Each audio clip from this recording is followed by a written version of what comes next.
Encore une fois, cette année, la Capitale Assurance Générale fait partie de la randonnée Motomag.tv et on a tellement aimé Audrey Bouchard de la Capitale l'an passé qu'on l'a réinvitée à faire les chroniques Assurance avec nous. Salut! Allô? Cette année, on va commencer la première chronique avec comment on tarifie le coût des assurances individuellement. Exactement. Il y a des gens, des fois, qui vont se demander comment ça se fait que j'ai une moto, mon ami a le même modèle de moto, puis on ne paye pas exactement la même tarification.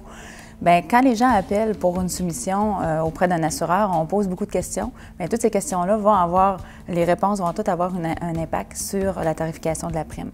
Tout d'abord, on parle du conducteur. Il y a l'âge du conducteur, il y a son expérience aussi au volant d'une moto. Donc, ça fait combien de temps qu'il a son permis de moto?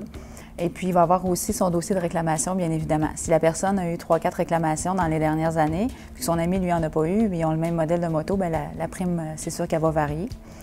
Ensuite, il y a la région aussi où habite. La région, le quartier. Des fois, ça peut arriver que les gens habitent dans un secteur qui est peut-être plus... où est-ce qu'il y a des vols un petit peu plus fréquemment. Okay. Donc, l'assureur va en tenir compte aussi. C'est une question statistique.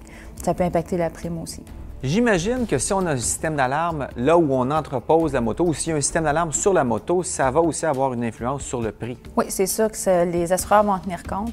S'il y a un système de prévention contre le vol ou que ce soit un marquage des pièces, peu importe, c'est sûr que ça va impacter la prime parce que le risque de vol est moins grand. Après ça, vous donnez ça aux actuaires là, qui font des petits calculs et ils sortent une prime. Exactement. On sort une prime. Il y a des petites choses des fois qui peuvent impacter aussi, des fois à la baisse ou à la hausse, s'il y a un conducteur occasionnel qui est enregistré sur la moto ou si des fois quelqu'un a un cours de perfectionnement de moto en plus du cours de moto de base. Oui. Ça peut arriver, ça dépend des assureurs. Il s'agit de s'informer pour savoir.